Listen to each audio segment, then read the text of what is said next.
What's up, fight fans? This is Kurt DeVille with Counterpunch Boxing News, and I have some new news concerning Anthony A.J. Joshua. Anthony Joshua on Fury and Ngannou. Massively frustrating for people waiting in line. This is what he said. Anthony Joshua believes Tyson Fury's decision to face Francis Ngannou is massively frustrating for the heavyweight division, and says his British rival should have waited until he was no longer WBC champion to do it. After talks broke down for Fury's unification with Alexander Usyk earlier this year, the 6'9" heavyweight decided to arrange a clash with MMA's fighter Ngannou in October instead of defending his title against legitimate challengers. Before that, Joshua takes on Dillian Whyte at the O2 Arena in London on August 12th as two-time world heavyweight champion plots a route back to the top of the division. And he said, "I'm not frustrated by that because I've been champion and I know my process and I'm on this rebuilding phase. But I can understand for people waiting in line, it must be massively frustrating because to become champion for some reason is the be all and end all. That's all they want to do and they can pack up." Obviously, they would have been a rematch between Usyk and Fury, but that could have all been done and dusted this year, and the belts would have been broken up, and people would have been able to get their opportunity. I feel sorry for the people who want to know where they are going with their career, but Fury has to do what Fury has to do for him. I admire the guy for his confidence to do what's right for him. He has an F it mentality. I think we all need a bit of that in today's society. Let me counterpunch. I don't admire what Tyson Fury's doing. I see exactly what he said at the beginning. I don't believe in patching shit up after I've said what I've said either. See, what Tyson Fury's done, he is stopping the process of the heavyweight division. All of those guys that were in line, Frank Sanchez, Deontay Wilder somehow, Andy Ruiz somehow, these guys were in line to fight Tyson Fury. And Tyson Fury has taken a break to do an exhibition. How is that right? The question is, how is that made to be right?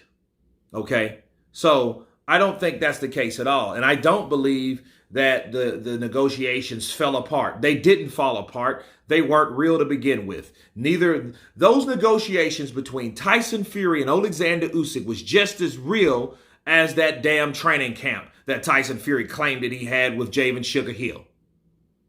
That's it. Okay? It wasn't real. It wasn't any breakdown. The only negotiations that were really happening was between Francis Ngannou and Tyson Fury. That's why they're fighting right now.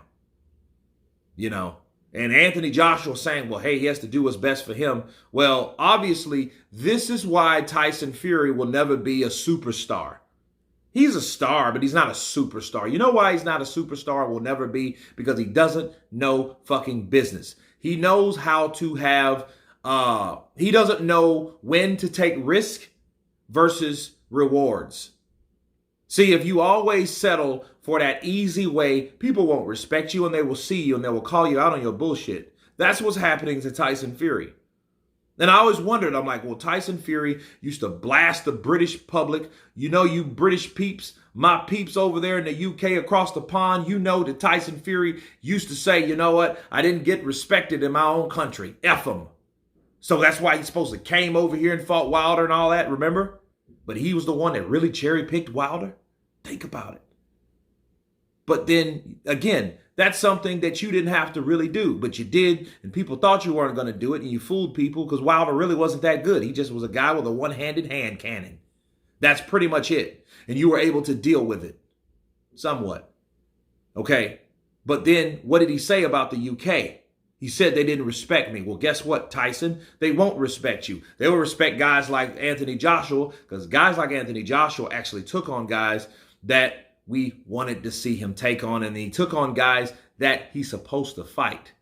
See, if Tyson Fury wanted to be respected, he would have fought Wilder and Andy Ruiz. Those are two opponents that he could have fought. You think Deontay Wilder wouldn't have wanted to fight Tyson Fury again. But I think Deontay's smarter now, maybe, that he knows, no, I want that Anthony Joshua money. I had some of the Fury money, and, I took an ass whooping, a couple ass whoopings to get it.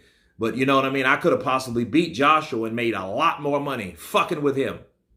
But Andy Ruiz definitely would have done it because he's the next in line. So the thing would be fight Andy Ruiz, then fight Frank Sanchez. That would be what you're supposed to do, honoring your sanctioning body, but your sanctioning body doesn't honor their sanctioning body. So if no one honors their sanctioning body and it's nobody that's honoring it, who cares? It's a sanctioning body of nobody. Right? But anyway, you guys tell me what you think of Anthony Joshua saying that it's frustrating for those other people waiting in line behind Tyson Fury to get the championship belt, which they can't fight for, which he's not defending. Of course, please subscribe. And you guys been Counterpunch. Peace!